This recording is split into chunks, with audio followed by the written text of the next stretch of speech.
Botemingi bandeko balandi boza ebele ya kozela émission na bino lisolo ya Congo. Oui, c'est vrai, histoire ya mboka eza na mutu ya makasi to yeba yango to beta yango masolo na biso to limate koloba masolo Congo muti wapi eza wapi peso kende wapi eza important pour la génération présente pe avenir. Boyebi ete Congo eza mboka ya lokumu mboka oyo bakiso alotia miso valeur ya Congo eza bana ya Congo biloko ya Congo mais aussi bituka ya Congo.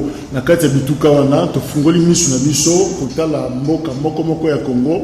Bongo lelo tolingi to lobela likambo ya ville ya Kisangani. Ville ya Kisangani boyebi yango eza na partie nord-est ya mboka na biso. Kisangani Singamwambe ndenge babengaka yango ville ebandi depuis 1983. Tozo lobela yango eza na 6 communes na kati yango nde tokofandela pona koyeba ezali nini valeur na yango culturelle, valeur politique na yango socio-économique même. Qu'est-ce que ça représente l'économie ya mboka na biso nyonso wana tokoloba bilongi ya minene oyo ya ville wana ya Kisangani yango nde tokolobela penza mingi boyebi Kisangani selon ba statistique tozana yango na 2012 ezali na population estimée na 1977 habitants. Densité ezali 490 habitants par kilomètre carré, pe superficie ezali na 1910 kilomètres carrés.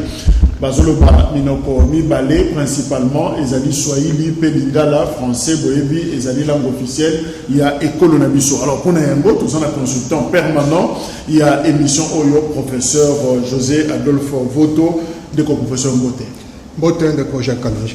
Alors tango yozo kakombo Kisangani ils ont rappelé au nini souvenir nini en tant que moi na Congo ozana yango pona mboka wana de ko Jacques Kanazo ngasima pona lobaka nga na tamboli mingi na Congo na misala na salaka misala ya journaliste misala ya molakisi na tamboli ba ville presque ba capitale nyos ba province ya Congo mais Kisangani est séduit ngai dans le baya solo Kisangani est séduit mboka mususu pe matuka Kisangani est séduit ngai.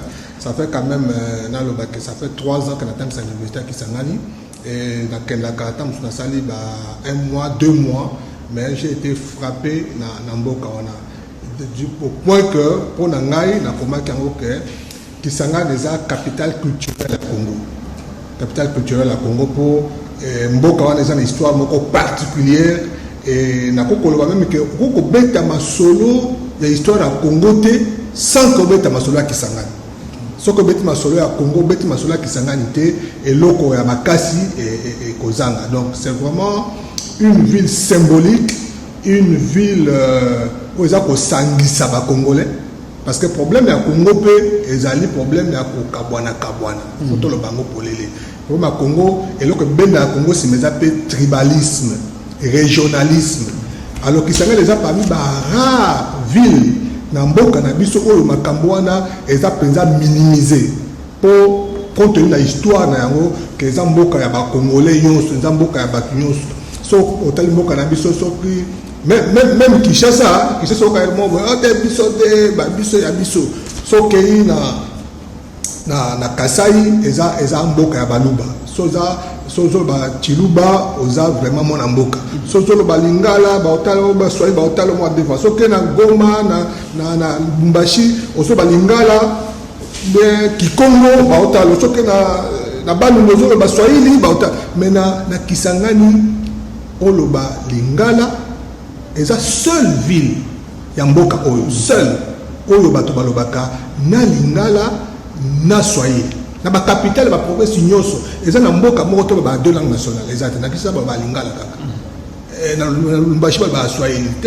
mais na Kisangani ba ka Lingala et Swahili. Alors eloko wana ezate Kisangani de community plateforme que sangisaka bato le sangisaka bato à est pour le Congo problème la biso ezali clivage est ouest est eza bato ba Swahili ouest eza bato ba Lingala moi malaise moko ezalaka mais na Kisangani atie bango ensemble Voilà. Alors, toujours information, qui s'engage et outil na Swahili, bazobega yango kisanga ou elingi koloba il, pe ni oya suka wana elingi koloba sur, c'est-à-dire kisanga ndenge na lingala ba bien sanga. Elingi koloba ville oyo ezwami et tongami likolo ya esanga. Donc na il va tout ba bengi yango ville d'espoir. Est-ce que présence ya Kisangani na bokutani ya mai sika mai ezali parce que balobi d'ailleurs ezali sika au fleuve eza praticable pratiquement bani na Kisangani. Est-ce que emplacement géographique wana ya monde ko za l'influence et le biso makambo sur malamu le na Kisangani entre autres par raison ezali belé mais entre autres wana donc moni histoire to beta ma solo effectivement Kisangani eza île donc si vous voulez Kisangani na avion au moins na mai un peu partout. Donc ils ont un fleuve, mais ils ont aussi dans la rivière Pembeni, donc notamment rivière Chopo. Alors ils ont la carte on dirait pratiquement Timbandaka aussi. Donc et là on a dit que l'histoire de Kisangani que tant qu'on installé à Zomata, à Mati bien dans l'Oualaba, tant qu'on comme Kisangani a été bloqué, la chute, la chute de Wagenia. C'est alors que installé à Zalaki Moutouma a impressionné dans la chute. So entre pardon de chute au yabiso a na Kinshasa na Kinshasa na Kinshasa na Stanley Pool.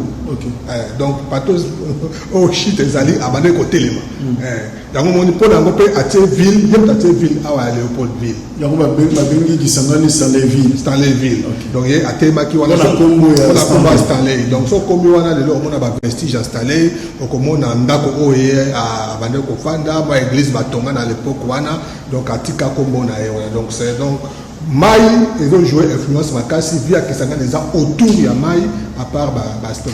Kisangani Boyoma Singamwambe balobi Boyoma l'ingoloba la plus belle fille Singamwambe ezali justement pour koma wana il faut boire comme mana éviter na lingala de robena monini mon boire comme 8 fois pour bo accoster justement beauté les mana na libongo wana. Alors finalement il y a tout une question pour na ko sécuriser mon professeur mais yo mutokenda kenda na Kisangani mingi likambo balobaka babokeli batuma puta bana basi est-ce que au mona pe yango ya solo parce que tout le bapeli kamba boyoma ngwa singa mombea te ba Kisangani évolué mingi bon lisolo wana ezali penza ya solo wana ezalaki tango bateau courrier Onatra parce que on a bâtiment ba bateau Onatra na peut ba mikolo ba mona ngote soke na chani ko mona bateau mususu ele penza bateau aminene soke wuti awa Kinshasa ezo kendeti ekembandaka lisala soko mina Kisangani nini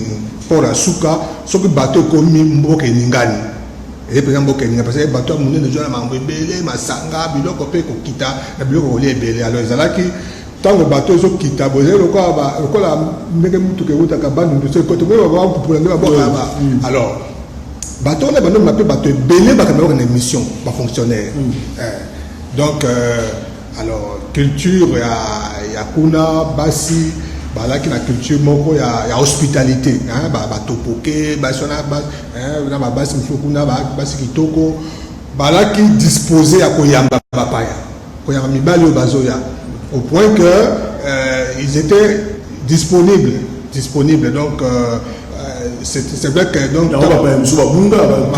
ça facilité ce que mission la Kisangani il faut piquer pour osabakasi pour zonga mobimba heureusement nous zongi mobimba donc il y a une mettre solo mais ça a beaucoup évolué ngata on a autant ça on a autant ça va mikolo na tese université tant tabeta masona na blaguer na ko tazo blaguer on mais baso on ko kanga mibali na Kisangani bakenda wapi donc les choses ont beaucoup évolué et c'est sous ndenge ya kalate bateau courrier kenda donc ba fonctionner ba kana sur mission mingité trafic peut quitter économie peut quitter donc culture wana peut quitter.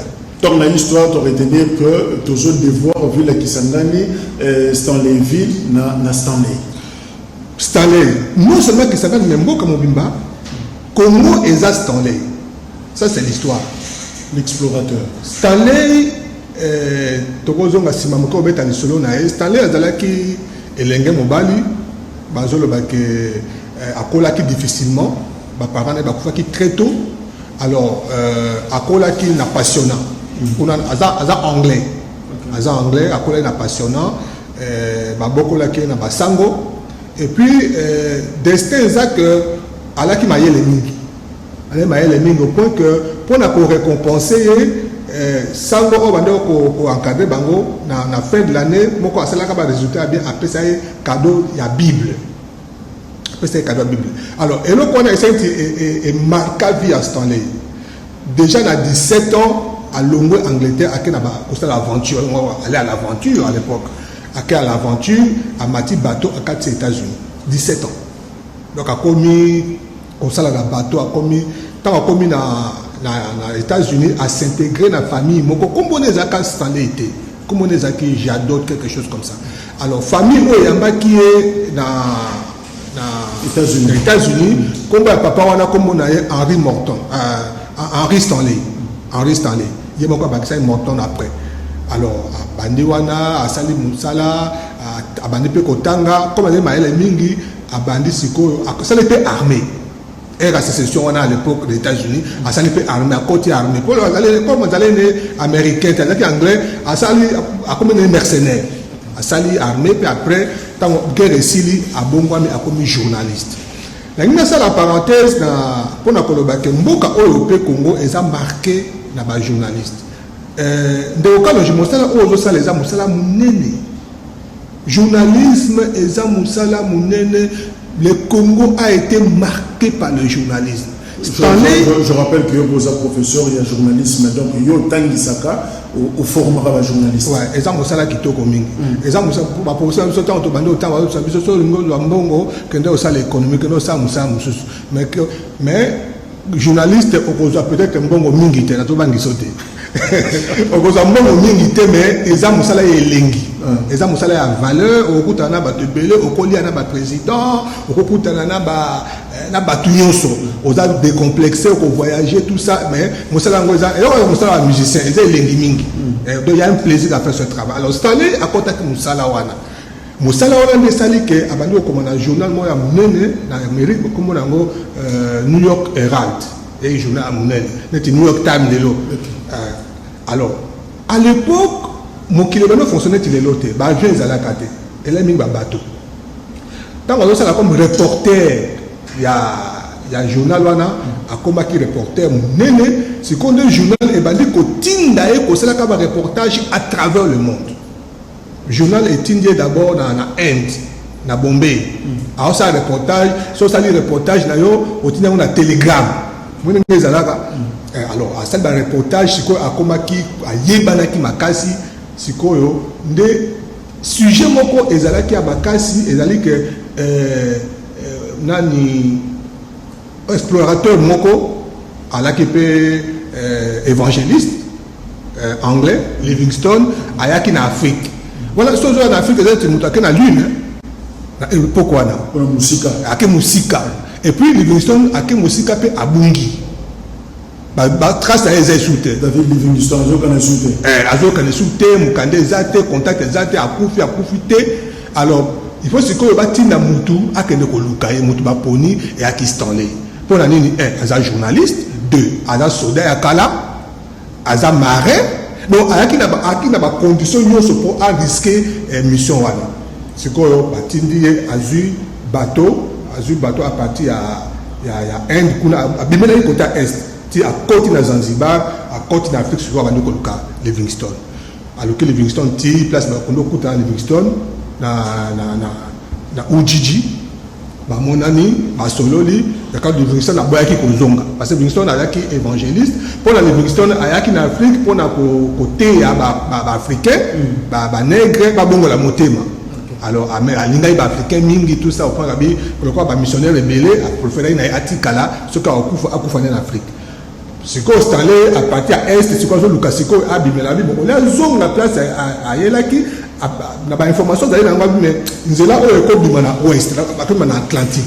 Donc on va dire qu'on remonter, à Ekokuma Tanganyika, à Monilac.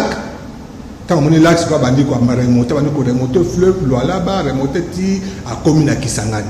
Donc Kisangani, les qui place où il y a Mounene, où il y a comme tant voyez ko mona ba chute wana a sepeli nango a tellement muke wana avant ko ba chute wagenya la chute wagenya avant akoma awa na kisanga na kutana tipo alors dans l'histoire tu vas tipo marchand d'esclaves bakutani basololi tipo accompagner meilleur mot tipo à lembaki na azongisi ba tipo yaki ti na kisanga ni ti na ba manema akombaki wana mo ba arabiser mingi baza kotoana ezaki influence à tipo siko Stanley akomi na erwana mboka wana o ezaki kisanga inelo comme wana à s'installer bateau na comme un bateau démontable a démonté bateau na katisiango na ngambo ya nini ngambo ya chute donc bateau comme na ngambo ya chute nenga zo wana ayaki na ba mindele au moins 140 mindele bande ko accompagner yende chef ba délégation ba installer za yemo côté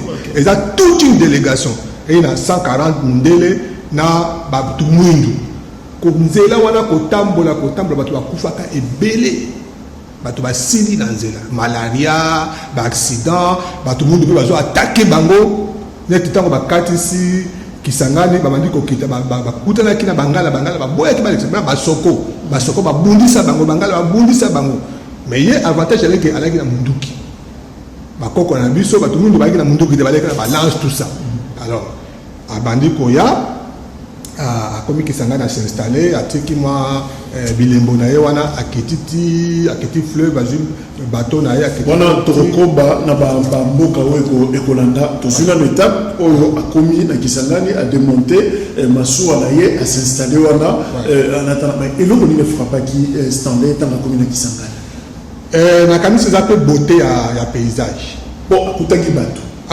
yemita sali bato na te akutaki bato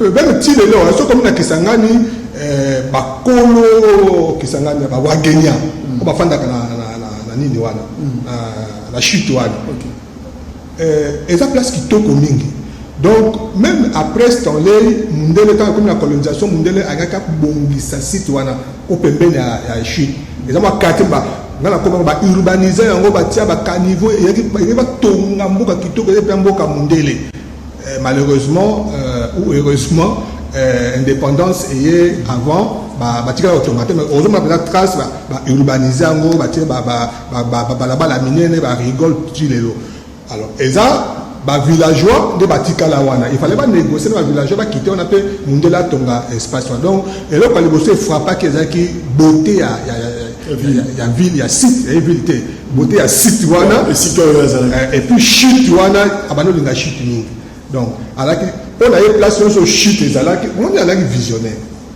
Stanley a dit visionnaire ma casse pour Namboka Congo donc il y déjà que place chute et ça place maintenant pour côté Mboka et que ça va conséquences qui toque d'abord les frontières place bateau Zosuka chute et qu'on permettre pour passer la net barrage puis avec que chute place Suki place pe train et koya Stanley muta trasa banzela à train na Congo yango muta lobaka tango a dessiner mboka Stanley muta dessiner mboka na crayon le pôle D akoma na Congo te le pôle D bayoka na kana Stanley na ozo kende un peu moins mbangu tango ya dessiner mboka ayebaki ba difficulté oyo mboka ekozala alobi sans un chemin de fer le Congo ne vaut pas un penny.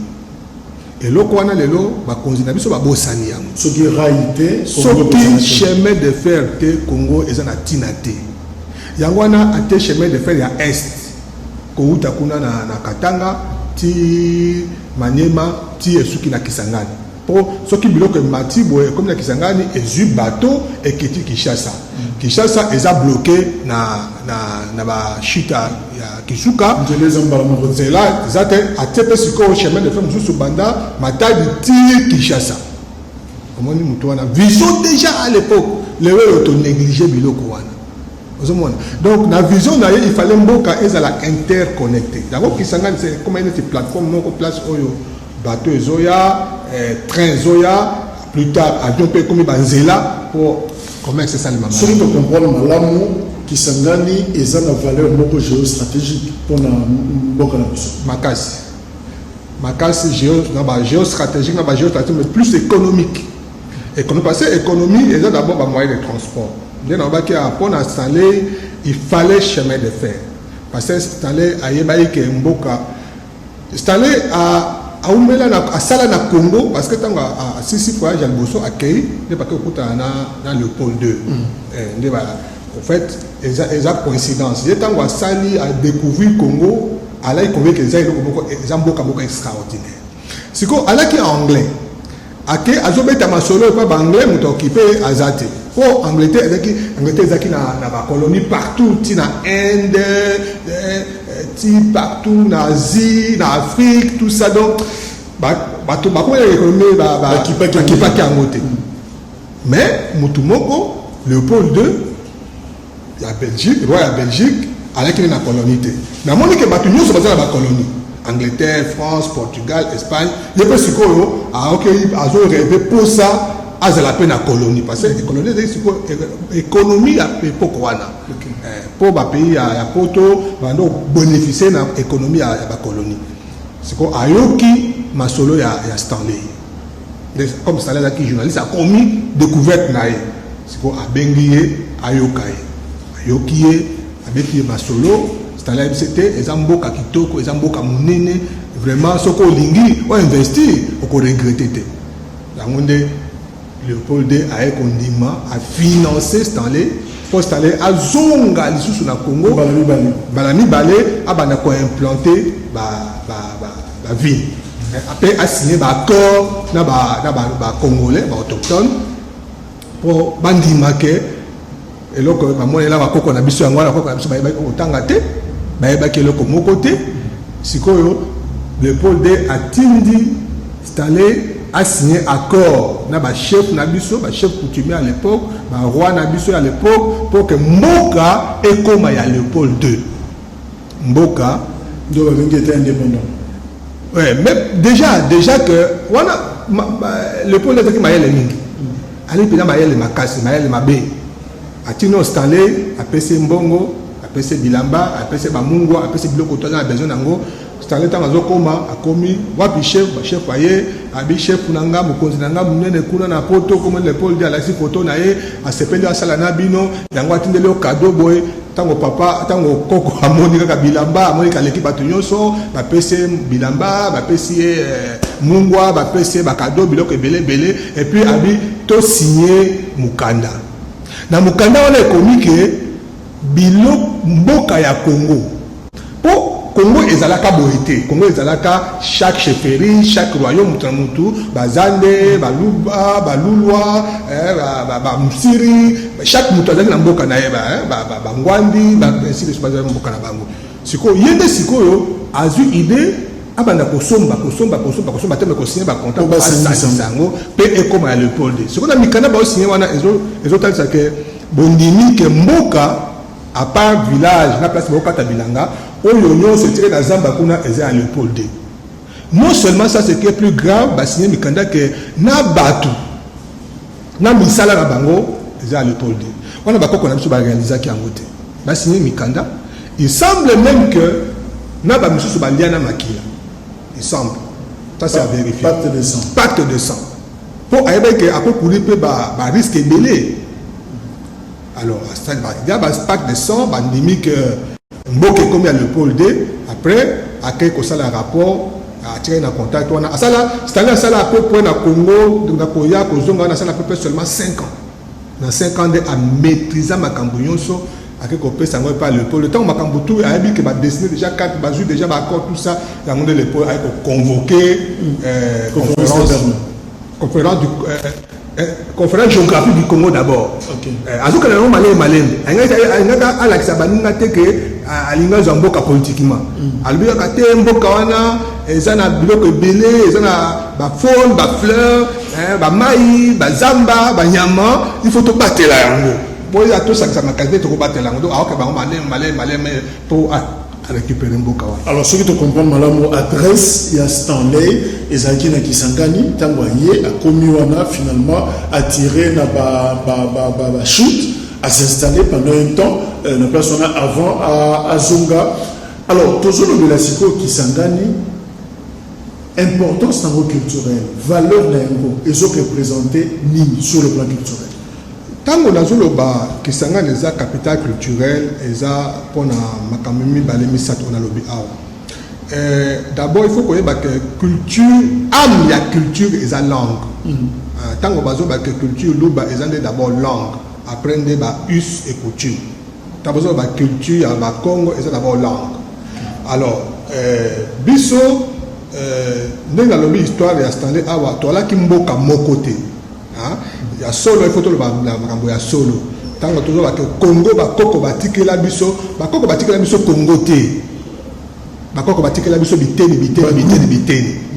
Muto asangisa yango pe comme Congo za Stanley. Muto asangisa baluba na baswahili na bangala na bakongo, c'est-à-dire bakoko batika République démocratique du Congo te na superficie za ngo lelo. Ba batika bandambu muto azali na royaume na village na voilà vampire na mutu asangisi yango po comme lelo République démocratique du Congo eza Stanley. Wana eza vérité historique. Sikoyo eloko wana mutu na mutu azaki na culture na mutu azaki na royaume na chefferie na langue na ye. Tindenge mboka pe ekei ekomi pa ya Léopold ekomi na pa ya Belge colonie tine ekomi na 60 tant mutu za indépendance eloko wana etikala na biso. Tilelo ko bakongole mingi bakangama kana na ba village na bango bakangama na ba langue na bango bakangama na ba chefferie na bango. Eloko ezobundisa nation ya ngwana. Oh, il faut to comme on il y a vivre ensemble et cotater. Ekoti mais ebundisa maka. Ebundisa maka. Moi tribalisme, régionalisme, tout ça ebendaka bato na sima. Mais d'autre part il y a volonté de vivre en commun. Ça il faut le dire. Sinon, tu es congolais panzana déjà. Donc, bato baza, bakabwani, baza ko bendana entre pour ça il y a pour vivre en commun. Puis, pour mes amis, les amis ba politiciens. Ba politiciens pour net il pouvoir des à Kinshasa. Sauf que au niveau national, azom ka ko bunda, azan espace T, azongi na mboka. Comme kotia moto mais biso toza représenter te biso pe photo na parlement biso pe toza na gouvernement biso pe toza pe pouvoir tout ça et on va dire ça que le loso gouvernement demi ba nommer mutu au lieu parti na SFP là ba déclaration politique ba ba nommer comme ressortissant d'été ba nommer pour la capacité na pour la parti politique présenter pe au moins le ko le tient mutu nyongo na mutu akomi ko au moins le président mamba soni de cas entre parenthèses makambo o ya kamere procès à 100 jours makambo o ya coronavirus nge côté na ba bureau et sambusi bato et la kisi penza que na ba bureau bandeko ba province ba langue donc et lokwa neza penza kokanga biso alors nazo on dit Kisangani est particulier parce que Kisangani je sais pas comment ça s'est passé et ça dit que ils en a confin il y a la culture d'abord langue. Il y a Kisangani, moi na choka botami, azana mbula moko, azo loba, azo yekola en même temps lingala na swahili. Aza bilingue en même temps. Ce qui est moni muto azo loba swahili, bako conseil comme payate, ba moni normal, azana mboka na. Muso azo ba lingala. Swahili les parties est. Oh, Swahili est pas la partie. C'est ça la partie de Kamboka. Lingala est à ouest. Aux Équateur, Kinshasa. Balaye pratiquement Bandundu. Donc, baye kokuta na wana. Et puis, place la kuta na wana, ils ont un zando, ils ont une église, ils ont une école. Toutes les deux langues, ils ont se côtoyer. Donc, ils ont normal, bazomo na kebiso tout tabana Kisangani, tout tabana mboka. Si bien que ce qu'on t'a outil l'umbachaye, azul ba swahili nae ba mone mo payate so pe muta uti Kinshasa ya ba lingala ba mone mo payate les agences culturelles mo besala est na ouest aspect mususu eza religion ndela ba ba tipo alaki arabisé tipo tant azo mata aso ba esclave na azoya pe na culture na ya ba arabisé influence islamique azoya pe na religion aya petit Kisangani. Ce qui fait que l'islam et où tapé kuna likolo depuis Zanzibar ti ba Tanzanie et mati Maniema ti et ya kosuka na Kisangani yango ba Abdala ba Moussa voilà bazaka mingi ba côté kuna vraiment la culture arabisée pe siko côté yo eza religion chrétienne catholique na protestant et ya pe boye banda ba Congo ti mati ti et kosuka na Kisangani so comme na Kisangani okomona penza frontière entre religion musulmane na religion chrétienne ba mu pena bangeleza penza flagrant mais commune moko na commune ya Kisangani commune na so ko na kati ya frappe ba mosquée comment faire ba mosquée on ba culture ba arabe ba clôture ka ba lopango tout ça exactement tu as l'impression que aux na ouest na Afrique de l'Ouest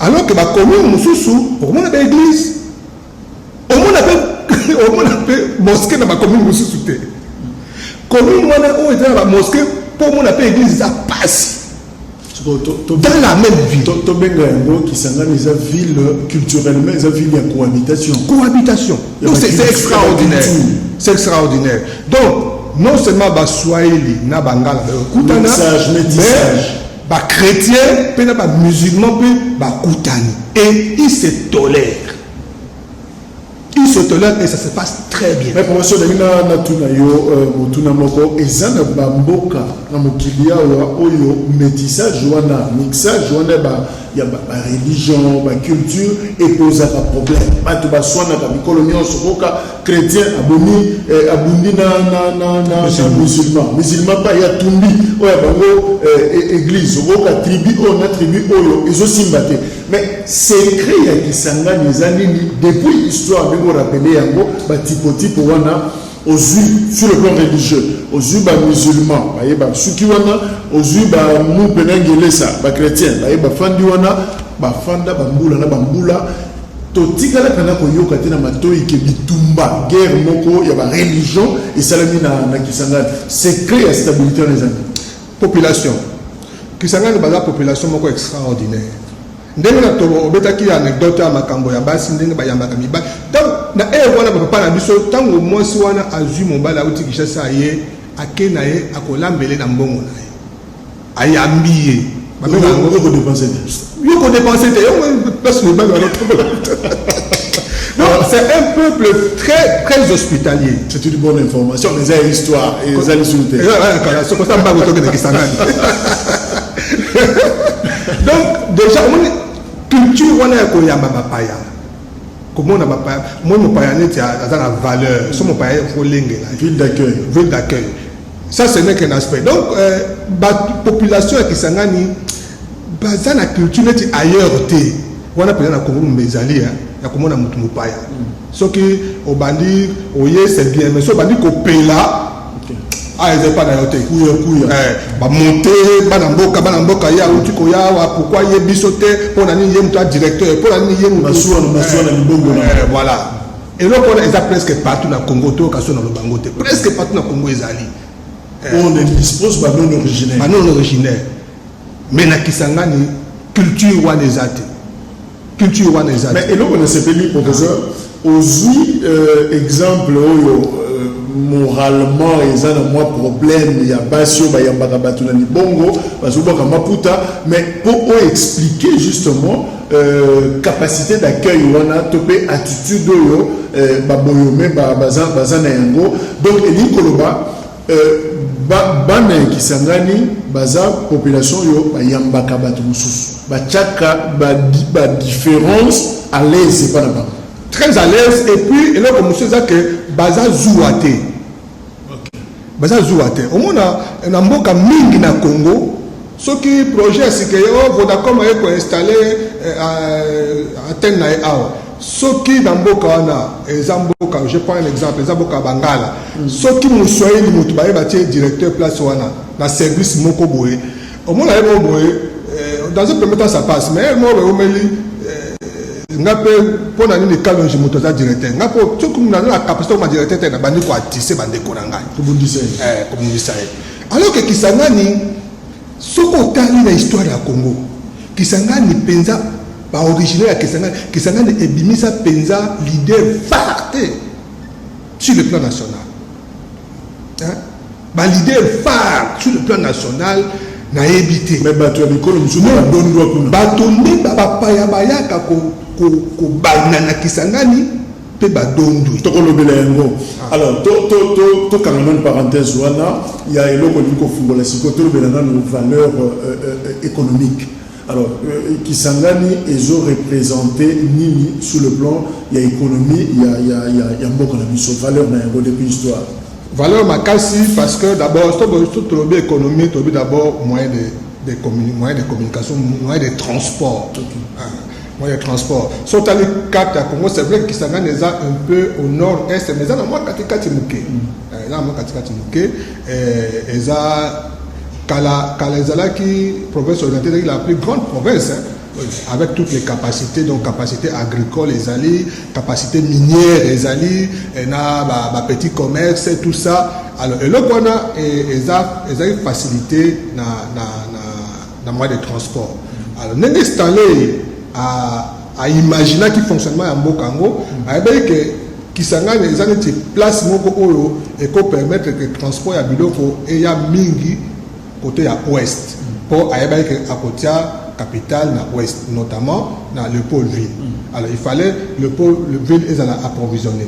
Naturellement, nous avons un bateau maille et ya mais en amont il y a Kisangani obstacle les alliés chute. Alors à ça que il faut passer la train et y a pour approvisionner Kisangani. La rive gauche, ce bloc est 4 ici. Même la terminus. Pas terminus. Quand la peine, même la minerai. Parce que SNCC à l'époque, SNCC à l'époque, quand vous avez les capots et ma foufouna, ma calade, elle est d'abord pour la minerai. Donc, ils ont même ma minerai. C'est vrai que les angolais, mais ma minerai, où ta katanga, ti, na Kisangani, na rive gauche, et 4, c'est un bateau. Siko Etioli et Kishasa. Sans compter la jonction à Banzela, dans la Tangi Maï, fleuve, la Tangi train, mais si Banzela. Ndenge installé à conserver Mboka Oyo. Ndenge belge à conserver Mboka Oyo. Est-ce qu'on y a dit que au Kokolongo a na Kishasa ti na Kisangani na Motuka? Il y avait une telle connexion que pour Banzela et office de route attend un plan wana. Mais tout le professeur, est-ce que Stanley Ango Azagi na makanisa comme ça qui s'en est capitaine était pour Azagi c'est na makanisa pour Sangisa bamboka na biso ba groupe na biso tribo ba Sangisa comme loko moko pour na bénéfice ya Léopold mais sikoyo Azagi l'intention a comme ça le la quartier général était le la capitale. Bon, voilà encore le bateau. Comme le roi Carrefour. Bon, pour l'intérêt à l'économie. Pour l'intérêt économique. Parce que c'est allé à Zalaki. Tant qu'on a ça, on a un bon, tant qu'on a le pôle, on va faire. Bon, le cas qu'on exploiter contre Wana. Mais, il y a qui installé à Keneki avant. C'est allé tant qu'on a le pôle. Le pôle 2, tant que le pôle 2 a la conférence de Berlin, tant que le pôle 2 a reconnu comme suzerain, il y a Congo, c'est allé à Benana Kinae. Vous savez, je ne suis pas journaliste, il y a un mingi à Benana. Ce qu'on va le pôle 2 va continuer à Moussalawana. Puis le pôle 2 c'est Moussala, mingi n'a pas homme d'affaires, même pas étranger. Bah belge était mais bah grec, bah portugais, tout ça, bah ça. Donc, bah développer une zéla à maï, bateau, bah développer une zéla à train, et bah développer une zéla à mabélé. Entre parenthèses, est-ce qu'on y a dit que Lumumba, tant que Lumumba a Kimi Awa, pour akende ko rejoindre Gizenga na Kisangani, abanoke na Mutuka.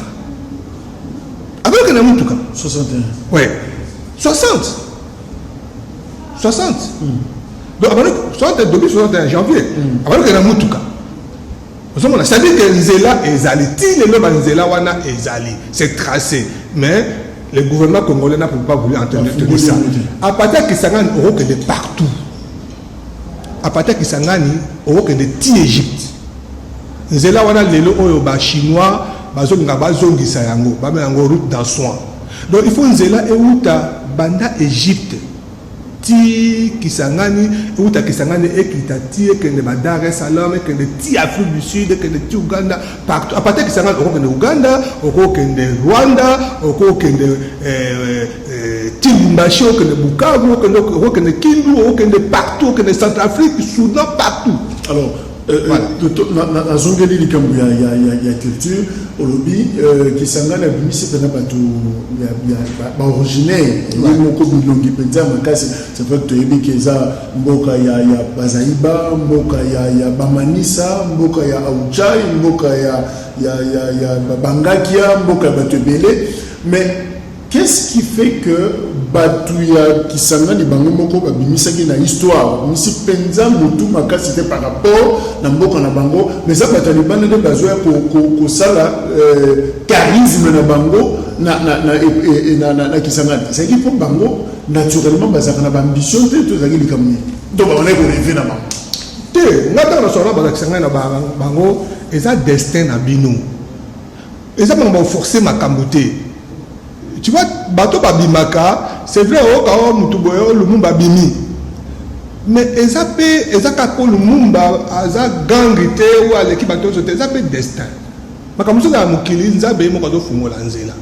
Alors, je l'ai dit toujours, Bana Kisangani, eza destin à bino. Il y a posé la hospitalier, il y a Kobotaka, Kobotelaka, Kongo, ba leader à Minene. Ce qui bo bandi ko la Zoua. Boté motema ke pour la nuit bato comme da ba tremplin bato ba ko matela biso ba kende ba koma bato minene après ba bossa ni biso boko longwa na rôle oyo nzambe apesi bino pona mboka oyo parce que mboka oyo pe ezana besoin ya ba contexte wana oyo ke mutu nyonso a se sentir à l'aise sinon te comme kaka mutu nyonso soka ngasa elo akeneka na mboka na ye donc wana Congo eza souté donc yango na baike okobeta masolo ya Congo te saka obeta masolo ya Kisangani parce que Kisangani c'est quoi Congo en miniature vous voyez c'est quoi Congo en miniature que ce soit sur le plan culturel que ce soit sur le plan idéologique donc biso ba bikolo mususu bato mboka mususu il faut tous s'inspirer na Kisangani pour le bac c'est possible à tolérer mon paya et pourquoi ben mon paya parce que toi biso ba congolais donc ezaka ko forcer que biso pe mais ça destin ça le comme schéma comme ta force alors aussi ça va pas y monio sauter on pas y moso et ça standard na miyemoko aya wana émerveillé la bashito ya mona ki wana atelemi atala pe ememi vision et comme munene donc mutali boso oyo Kisangani ya bimisi isa standard nous pas y mundeli ouais mutali boso Stanley oyo aza afana à l'aise na Kisangani atika batras atika kombo na mboka Stanleyville to ba Stanley veut les mboka Stanley donc aza amutaki abundele mopaya metaka komi na Kisangani e komi mboka na ye donc mutali boso oba kino ba atiki griffe na ye to ba mutoni balé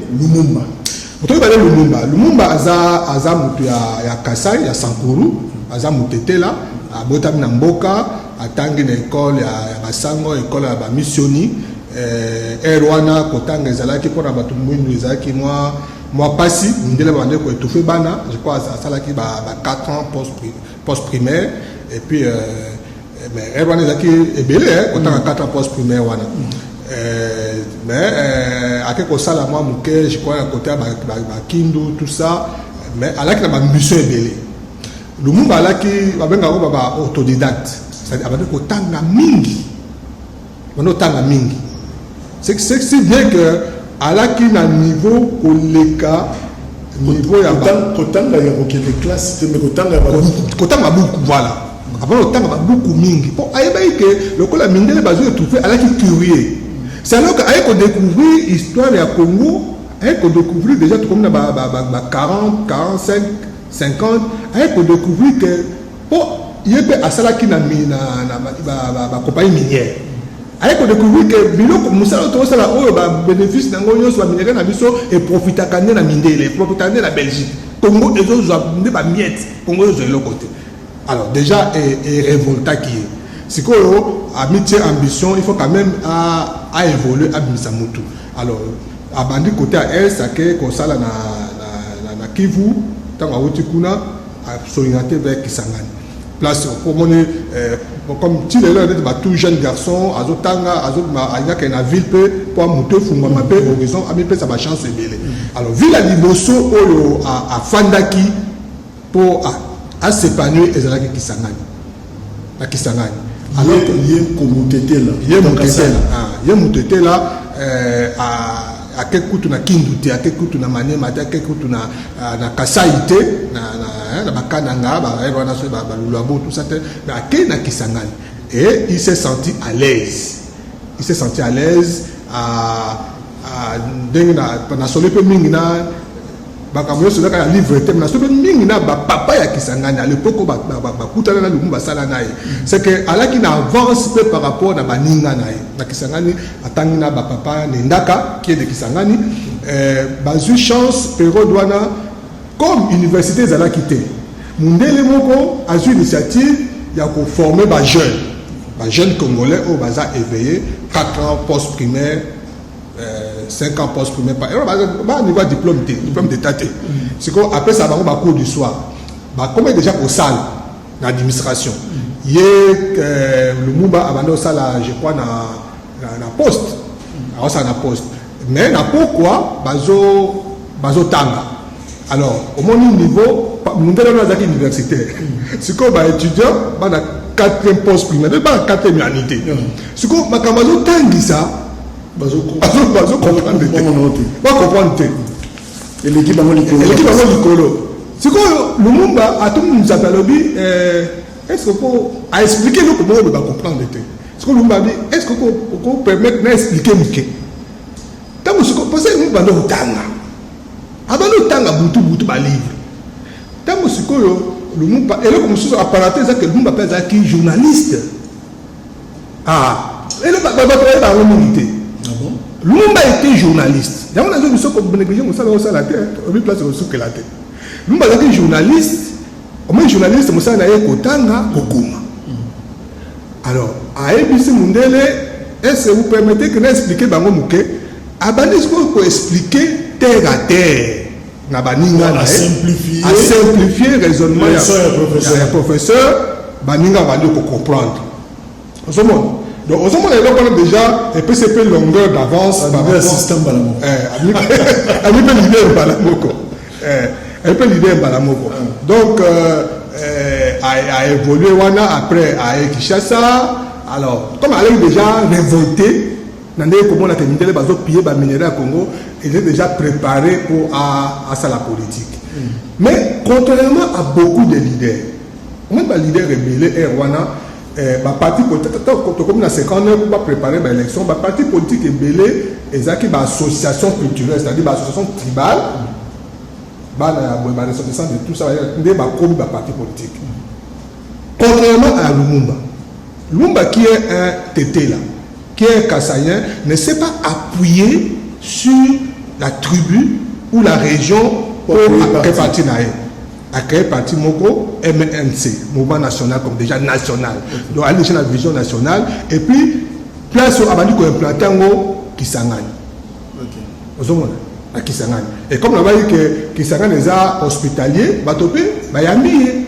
Alors, qu'est-ce qui fait peut-être Tozo Soukawana, professeur, qu'est-ce qui fait que le Mumba, la Kolukavi, c'est normal en tant que jeune union sur l'époque où on a Kolukavi, à qui on a Tambola, mais pour nous créer parti naïe, à qui on a la fief naïe, na o ezamboka naïe.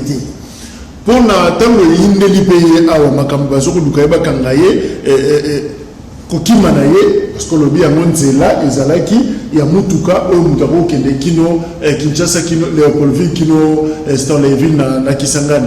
Alors, qu'est-ce qui fait que Azalaki plus n'a trait na mboka wana qui na mboka na yemoko parce que Sankuru, Kasa, Izaki, na mboka musika te par rapport à Kinshasa, ce que yini, Roki, mais pas de décoller la famille là, mais qu'est-ce qui fait que y a un Luka Mata, de l'école na Kisangani? C'est difficile, il y a une hospitalité. Ta place, il y a mieux à l'aise. Place de la zone d'Imayo. Kisangani, force de c'est pas Ndima Kamutu. Ce qu'on a cohérent, ce qu'on explique, Baroma Kambo, ce qu'on a convaincu, Bandimio, ce qu'on a dit, Bayambio. Tout ce qu'on a mis au Maboko. Aux hommes, yango sali que bato ebele tant bazo soka baluka komi wana a préféré afanda na ye wana po okoka te muto ko rappeler que yo uti wapi yo ça n'est pas na biso ou bien trahison non baza na culture wana te donc yango moni déjà Lumumba muto liboso c'est-à-dire à Mundele, mais en tout cas, les Congolais ont mis sentir à l'aise pour avoir l'activité politique. Peut-être à mon niveau, on a été MNC pour le parti de Batété là. Donc, caché ni qui s'engage et quand même Lumumba n'a tout. Mais Lumumba vit na carrière na c'est qui s'engage. Carrière na c'est qui s'engage. Donc politiquement, c'est originaire qui s'engage. Politiquement. Parce que la politique était ça musala. Ça musala, histoire il y a poste, il y a ça na brasserie, tout ça.